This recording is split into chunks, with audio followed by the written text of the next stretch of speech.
आमतौर पे ये माना जाता है कि 50 साल की उम्र के बाद फिट रहने के लिए स्क्वाट सबसे बेहतरीन वर्जिश है। लेकिन क्या हो अगर ये बात पूरी तरह सच ना हो? आज हम इसी मशहूर ख्याल को थोड़ा चैलेंज करेंगे और ये देखेंगे कि क्यों एक बहुत ही मकबूल वर्जिश शायद सबके लिए बेहतरीन इंतखाब ना हो। ये वो सच्चाई है जो फिटनेस की दुनिया में अक्सर लोग ऊंची आवाज में नहीं कहते। यानी जिस वर्जिश को टांगों की मजबूती का बादशाह समझा जाता है, वो एक खास उम्र के बाद जोड़ों के लिए फायदे से ज्यादा नुकसान का बाइस बन सकती है। तो फिर सवाल ये है कि अगर स्क्वाट्स नहीं तो फिर क्या? अच्छी खबर यह है कि ऐसी बहुत सी वर्जिशें मौजूद हैं जो ना सिर्फ महफूज हैं बल्कि कुछ पट्टों के लिए ज़्यादा मौसर भी हैं। चलें इन 5 मुतबादिल वर्जिशों को एक एक करके देखते हैं। सबसे पहले ये समझना जरूरी है कि आखिर मसला क्या है।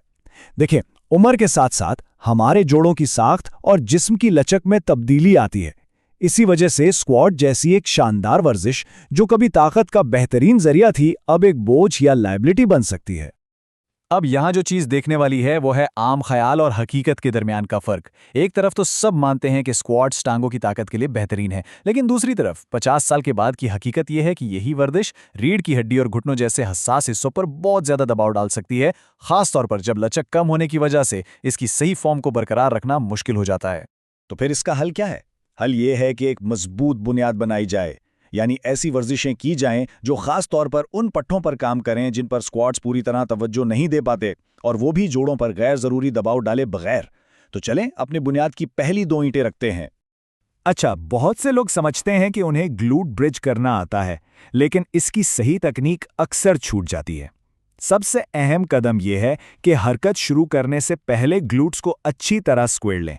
फिर जब ऊपर जाएं तो 2 सेकंड के लिए होल्ड करें और वापसी पर पूरे 3 सेकंड लगाएं। याद रखें, यह सुस्त रफ्तार वापसी ही है जहां पट्टों की असल ग्रोथ होती है। इसका हदफ है 12 से 15 रेप्स के 3 सेट।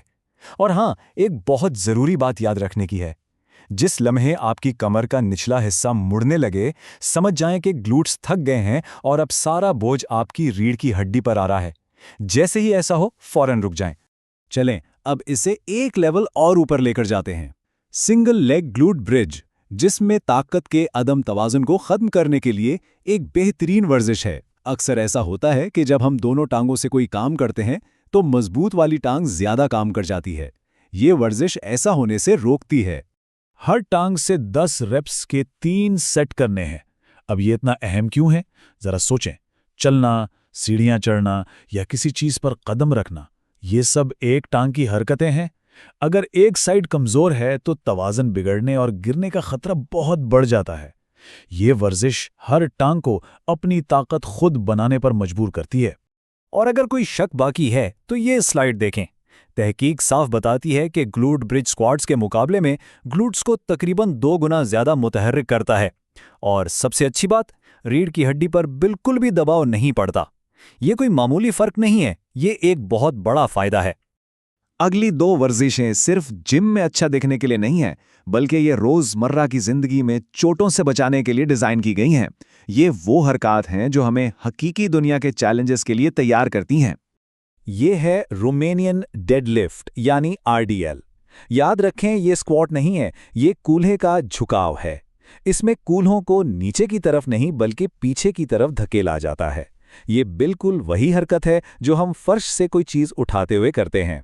इसे सही तरीके से करना सीखना रोजमर्रा की जिंदगी में कमर की चोट के खतरे को बहुत कम कर सकता है।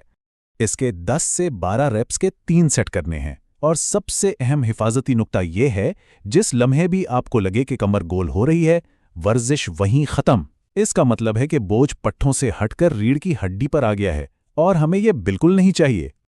अब बारी है एक ऐसी वर्जिश की जो उस पट्टे को निशाना बनाती है जिसे स्क्वाट्स अक्सर नजरअंदाज कर देते हैं, लेकिन जो सेहतमंद घुटनों और तवाज़ुन के लिए इंतहाई अहम है। लैटरल बैंड वॉक, जो कूल्हे के साइड वाले पट्ठों यानी ग्लूटियस मीडियस को मजबूत करती है।